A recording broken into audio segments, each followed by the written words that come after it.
আসসালামু আলাইকুম। আজকে আমরা মৌলিক জৈব রসায়ন 1-এর কিছু গুরুত্বপূর্ণ প্রশ্ন দেখানোর চেষ্টা করব। আমি বলছি না যে এই যেগুলো প্রশ্ন দেখাচ্ছি সেগুলো থেকে আমাদের কমন আসবে, কিন্তু শেষ সময়ে কিছু গুরুত্বপূর্ণ প্রশ্ন যেগুলো আমরা না পড়ে গেলে মিস করব বা আমাদের যেগুলো গুরুত্বপূর্ণ সহকারে পড়া উচিত সেগুলো দেখানোর চেষ্টা করব। প্রথমে যে অধ্যায়টা রয়েছে সেটা হচ্ছে জৈব যৌগের বন্ধন। এই অধ্যায় থেকে আমাদের কি কি প্রশ্ন পড়া উচিত একটু দেখো। এই যে ইথাইন অণুতে কার্বন পরমাণুর sp সংকরণ এবং ইথিন অণুতে কার্বন পরমাণুর সংকরণ, এই দুইটা আমাদের খুবই গুরুত্ব সহকারে পড়া উচিত, কারণ আমার মনে হয় যে এই দুইটা থেকে একটা আসার সম্ভাবনা এবার 99% রয়েছে। তারপরে সিগমা এবং পাই বন্ধনের পার্থক্য, এটা একবার হলেও দেখে যাবা। তারপরে আমি আসি যে তুলনামূলক স্থিতিশীলতা, 1 ডিগ্রি 2 ডিগ্রি 3 ডিগ্রি মুক্তমূলকের তুলনামূলক স্থিতিশীলতা।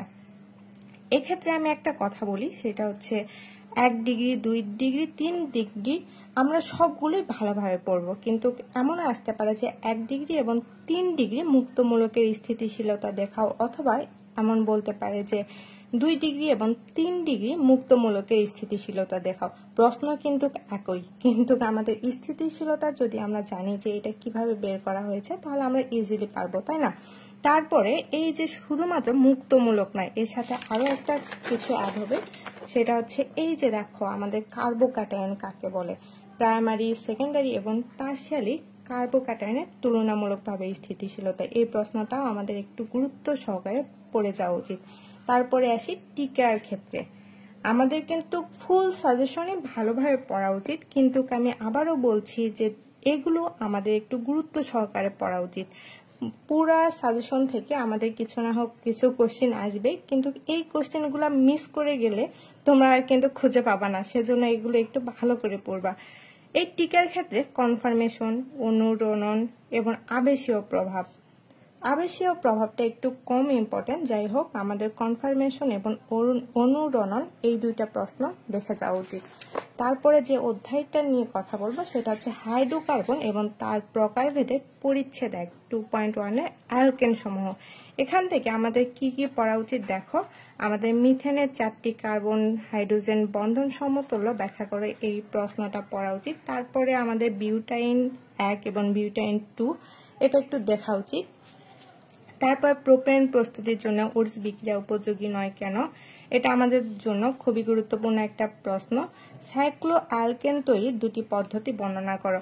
এই দুইটা প্রশ্ন থেকে আমাদের একটা প্রশ্ন আসার সম্ভাবনা খুবই বেশি। তারপর টিকার ক্ষেত্রে বলি, এই যে আমাদের উডস বিক্রিয়া কাকে বলে, প্রোপেন প্রস্তুতির জন্য উডস বিক্রিয়া উপযোগী কেন, এটা যদি আমাদের খ বিভাগ অথবা গ বিভাগে না আসে টিকাতে অবশ্যই আসবে, আর টিকাতেও যদি না আসে ক বিভাগে কিন্তু মাস্ট বি আসার সম্ভাবনা রয়েছে।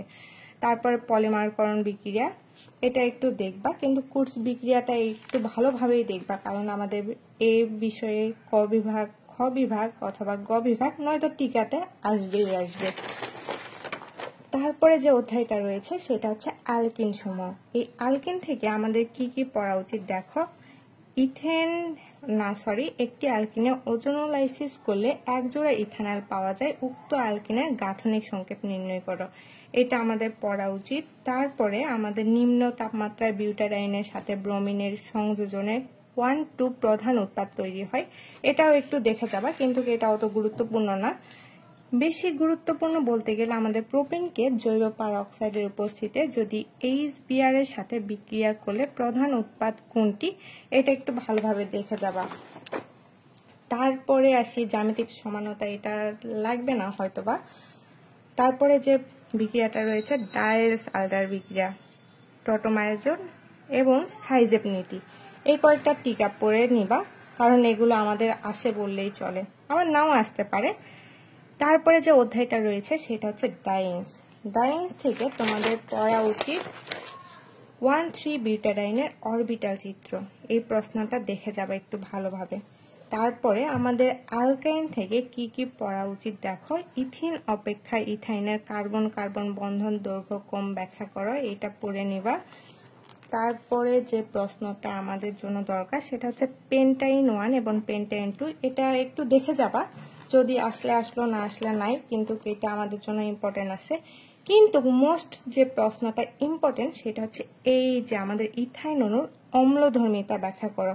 এটা আমাদের খুবই খুবই খুবই গুরুত্বপূর্ণ এই অধ্যায় থেকে। তারপর ইথাইন প্রস্তুতির দুটি সাধারণ পদ্ধতি সমীকরণ সহ লেখো। এটাও একবারের জন্য হলেও পড়ে যাবা, যাতে আমাদের একটু বেশি পড়ে যাওয়া, যাতে একরকম প্রশ্ন আমাদের অনেকভাবে আসে, তো আমরা যেন মিস না করি।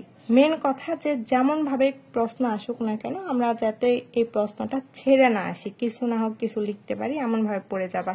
তারপর ক্লোরোফর্মকে রঙিন বোতলে রাখা হয় কেন অ্যালকাইল হ্যালাইড থেকে, এটা আমাদের জন্য গুরুত্বপূর্ণ।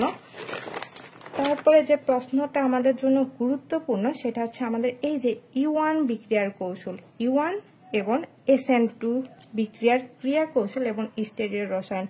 হয়তো E1 বিক্রিয়ার কৌশল আসবে, নয়তো SN2 বিক্রিয়ার ক্রিয়া কৌশল এবং আমাদের SN1 অথবা SN2 এর মধ্যে পার্থক্য। এই যে আমাদের কোশ্চেনটা আসছে না যে আমাদের SN2 বা E1, এই দুইটা কোশ্চেন কিন্তু আমাদের জন্য খুবই খুবই খুবই গুরুত্বপূর্ণ একটা কোশ্চেন। আবার আমাদের পরীক্ষাগালে গিডনার বিকারক প্রস্তুতির সমীকরণ সব বর্ণনা করা, এই প্রশ্নটা আমাদের জন্য গুরুত্বপূর্ণ। তাহলে এই যে 3 অধ্যায় থেকে আমাদের জন্য কি কি গুরুত্বপূর্ণ, একটা হচ্ছে রঙিন বোতলে রাখা হয় কেন ক্লোরোফর্মকে, আর একটা E1 দেখব, আর SN2 বিক্রিয়ার কৌশল এবং স্টেরিও রসায়ন দেখব। SN2 পারলে আমরা আপনি ভাবে, যদি ধরা যায় অনেক সময় প্রশ্ন আসে না যে SN1 এবং SN2 এর মধ্যে পার্থক্য লেখো, তাহলে এই পার্থক্যটা আমরা ইজিলি পারবো। আর গ্রিডনার বিকারক প্রস্তুতি বর্ণনা করো, এই সমীকরণটা আমরা সকলেই জানি এবং পারি, এটা আমাদের জন্য কিন্তু খুবই গুরুত্বপূর্ণ একটা প্রশ্ন। তারপরে আসি 4 অধ্যায়ে। 4 অধ্যায়ের প্রথম যে প্রশ্নটা রয়েছে সেটা আমাদের জন্য খুবই গুরুত্বপূর্ণ। ইথানলের স্ফুটনাঙ্ক ডাইমিথাইল ইথার অপেক্ষা বেশি কেন, এটা আমাদের জন্য খুবই গুরুত্বপূর্ণ একটা কোশ্চেন। তারপরে আসি যে অ্যালকোহলের পার্থক্য, 1 ডিগ্রি 2 ডিগ্রি 3 ডিগ্রি অ্যালকোহলকে আমরা কিভাবে পার্থক্য করব, এই যে এই প্রশ্নটা আমাদের জন্য খুবই গুরুত্বপূর্ণ, একটু পড়ে নিবা ভালোভাবে। তারপরে ইথানল পানির সাথে যে কোনো অনুপাতে মিশ্রিত হয় ব্যাখ্যা করা, এই প্রশ্নটা দেখে নিবা। তারপরে আসি আইসোপ্রোপাইল এবং আইসোপ্রোপাইল অ্যালকোহল আয়োডোফর্ম পরীক্ষায় দেই, কিন্তু টারশিয়ারি বিউটাইল অ্যালকোহল আয়োডোফর্ম পরীক্ষা দেয় না কেন, এই প্রশ্নটা আমাদের জন্য গুরুত্বপূর্ণ। হয় অ্যালকোহলের পার্থক্য আসবে, নয়তো আমাদের আইসোপ্রোপাইল অ্যালকোহল আসবে, নয়তো আমাদের এই প্রশ্নটা আসবে। এই 3টার মধ্যে আমাদের মাস্ট একটা নয়তো 2টা আসবেই, একটু ভালোভাবে পড়ে যাবা। তারপরে 5 অধ্যায়। 5 অধ্যায়ের ক্ষেত্রে আমাদের জন্য গুরুত্বপূর্ণ হচ্ছে, দেখো এই যে প্রশ্নটা উইলিয়ামসন সংশ্লেষণ, এই উইলিয়ামসন সংশ্লেষণ যদি আমরা পড়ি, ইজিলি আমরা ইথার সংশ্লেষণে উইলিয়ামসন বিক্রিয়ার ক্রিয়া কৌশল, এই প্রশ্নটা পেয়ে যাব। এই যে আমাদের উইলিয়ামসন সংশ্লেষণ কাকে বলে, ইথার সংশ্লেষণে উইলিয়ামসন বিক্রিয়ার ক্রিয়া কৌশল ব্যাখ্যা করে, এই প্রশ্নটা আমাদের জন্য ইম্পর্টেন্ট। এবং এখান থেকে আমাদের জন্য গুরুত্বপূর্ণ ডায়াস আলডার বিক্রিয়া। ইথার এবং ইপোক্সাইড থেকে আমরা এই যে 2টা প্রশ্ন পড়লেই ইনশাআল্লাহ কমন পাবো। তারপরে আসি অ্যালডিহাইড এবং কিটোনে। অ্যালডিহাইড এবং কিটোন থেকে আমাদের জন্য কিন্তু অ্যালডিহাইড এবং কিটোনের পার্থক্যটা খুব ভালোভাবে দেখতে হবে। অ্যালডিহাইড এবং কিটোনের পার্থক্য বলতে আমি বলছি না যে শুধুমাত্র অ্যালডিহাইড এবং কিটোন, যদি এখানে আমাদের বিভিন্ন সাংকেতিক চিহ্ন ইউজ করা থাকে, যেরকম অ্যালডিহাইডের মধ্যে আমাদের বিভিন্ন কিছু দিতে পারে বা কিটোনের মধ্যে আমাদের দিতে পারে। এই যে দেখো প্রোপানল এবং প্রোপাননের মধ্যে পার্থক্য কিভাবে করবে, এটাও কিন্তু আমাদের অ্যালডিহাইড, তাই না? তাহলে এই যে দেখো অ্যালডিহাইড যদি আমাদের প্রোপানল বা বিউটানল বা পেন্টানল যে কোনো কিছুই দেওয়া থাকুক না কেন, আমাদের কিন্তু মূল থিমটা কি অ্যালডিহাইড এবং কিটোনের মধ্যে পার্থক্য, এটা কিন্তু ভালোভাবে একটু দেখে যাবা। তারপরে যেটা আছে কিটোন প্রস্তুতির 2টি পদ্ধতি সমীকরণ সহ লেখো, এটা আমাদের জন্য গুরুত্বপূর্ণ, এই প্রশ্নটা একটু ভালোভাবে দেখে যাবা। তারপরে ইথানল কেন জারি বিক্রিয়া দেয় কিন্তু আমাদের মিথানল দেয় না কেন, সেটা ব্যাখ্যা করো, এই যে প্রশ্নটা আছে। যদি আমরা কেন জারি বিক্রিয়া সম্পর্কে জানি, আমরা ইজিলি বলতে পারবো যে এটা কেন দিচ্ছে ওইটা কেন দিচ্ছে না, এই প্রশ্নটা আমাদের জন্য গুরুত্বপূর্ণ। এই যে আমাদের আসে না যে কোনটি অধিকতর শক্তিশালী, মিথানোয়িক অ্যাসিড না ইথানোয়িক অ্যাসিড, এটা শুধুমাত্র আমরা যদি একটা প্রশ্ন পড়ি তাহলে দেখা যাবে সবগুলা প্রশ্ন পারবা। তাহলে আমাদের 6 অধ্যায় কিন্তু এবারে পরীক্ষার জন্য আমাদের খুবই গুরুত্বপূর্ণ, একটু দেখে যাবা। শুধুমাত্র অধিক শক্তিশালী অ্যাসিড বলতে আমি বলছি না যে মিথানোয়িক এবং ইথানোয়িক হবে, এক্ষেত্রে আরো কিছু অ্যাসিড দিয়ে দিতে পারে যে এটা সক্রিয়তা কোনটা বেশি বা সক্রিয়তা কোনটার কম, অথবা আসতে পারে যে শক্তিশালী কোনটা বেশি শক্তিশালী কোনটা কম, সেটা কিন্তু আমাদের একটু ভালোভাবে দেখে যাইতে হবে। এবং আমাদের এই দুইটা প্রশ্ন কোনোভাবে মিস দেওয়া যাবে না, যে কিটোন প্রস্তুতির দুটি পদ্ধতি এবং আমাদের মিথানোয়িক অ্যালডিহাইড এবং কিটোনকে কিভাবে পার্থক্য করবে, এবং আমাদের অ্যালডোল ঘনীভবন বিক্রিয়া সম্পর্কেও একটু ভালোভাবে দেখে যাবা। কারণ আমাদের 6 অধ্যায় কিন্তু এবার থেকে 6 অধ্যায়ের প্রশ্ন এবার হবেই হবে। সো 6 অধ্যায় কোনোভাবে মিস দিবা না।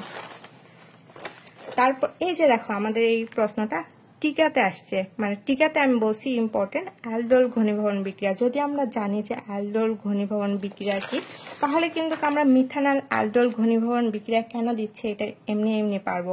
আবার ক্যানোজারির বিক্রিয়া কি, যদি আমরা জানি যে ক্যানোজারির বিক্রিয়া কি, তাহলে আমরা এমনি এমনি বুঝতে পারবো যে ক্যানোজারির বিক্রিয়া কোনটা প্রদর্শন করে অথবা কোনটা করে না। সো আমরা শুধুমাত্র দেখবো কি জানো, শুধুমাত্র দেখবো যে এই যে ক্যানোজারির বিক্রিয়া বা অ্যালডিহাইড বিক্রিয়াটা শুধুমাত্র জানবো যে এই জিনিসটা কি, তাহলে আমাদের যেই প্রশ্নটাই আসুক না কেন আমরা ইজিলি পারবো। তারপরে 7 অধ্যায়ের ক্ষেত্রে আসি। 7 অধ্যায় এই যে আমাদের যে প্রশ্নটা আছে যে কোনটি অধিক সক্রিয় এবং কেন, এই প্রশ্ন আর এই প্রশ্নটা কিন্তু একই, মানে কোনটি শক্তিশালী অ্যাসিড, এইটা আমাদের যেমন ভাবে দেওয়া থাকুক না কেন কোনটি শক্তিশালী অ্যাসিড, আমি এখান থেকে একটু দেখানোর চেষ্টা করি। এই যে দেখো আমাদের CH3COOS এবং ClCH2COOS, এইটাও কার্বক্সিলিক অ্যাসিড, এটাও কার্বক্সিলিক অ্যাসিড, কিন্তু আমি বলবো যে এইটা বেশি শক্তিশালী। কেন শক্তিশালী এটা একটু বুঝাই দেই, তাহলে তোমরা ইজিলি সব ধরনের অ্যাসিডের শক্তিশালীতার ক্রম বুঝতে পারবা। যে কোনো অ্যাসিড দিয়েই বলুক না কেন এটা কেন শক্তিশালী অথবা কেন সক্রিয় যদি দেয়, তাহলে তোমরা দেখবা যে আমাদের অ্যাসিডটা কি। অ্যাসিড এখানে আছে CH3COOS, এটার ক্ষেত্রে কি হবে জানো, এই যে আমাদের এখানে আছে মিথাইল গ্রুপ, মিথাইল গ্রুপ থাকার কারণে বা ইলেকট্রন দানকারী গ্রুপ থাকার কারণে এটা কম শক্তিশালী। আর এখানে আমাদের আছে ইলেকট্রন গ্রহণকারী গ্রুপ, এই ইলেকট্রন গ্রহণ করার ফলে এই বেশি শক্তিশালী হবে। তাহলে এই যে ClCH2COOS এটা বেশি শক্তিশালী এবং এই গ্রুপটা কম শক্তিশালী। তাহলে এটা আমাদের ইজি না? ঠিক এমন ভাবে সবগুলা প্রশ্ন লিখবা বা সবগুলা প্রশ্ন দেখবা, তাহলে দেখবা যে আমাদের শক্তিশালীতার ক্রম ইজিলি আমরা পাচ্ছি। তারপরে যে প্রশ্নটা আমাদের জন্য গুরুত্বপূর্ণ সেটা হচ্ছে এই যে মনোকার্বক্সিলিক অ্যাসিড প্রস্তুতি দুটি সাধারণ পদ্ধতির সমীকরণ সহ লেখো। এই শুধুমাত্র মনোকার্বক্সিলিক অ্যাসিডের ক্ষেত্রে না, এমনও প্রশ্ন আসতে পারে যে কার্বক্সিলিক অ্যাসিড প্রস্তুতির দুটি সাধারণ পদ্ধতি লেখো। কার্বক্সিলিক হোক আর মনোকার্বক্সিলিক হোক, প্রশ্ন কিন্তু একই, আমরা লিখে দিয়ে আসবো। মিথানোয়িক অ্যাসিড এবং ইথানোয়িক অ্যাসিডের মধ্যে পার্থক্য লেখো, এটা আমাদের জন্য ইম্পর্টেন্ট।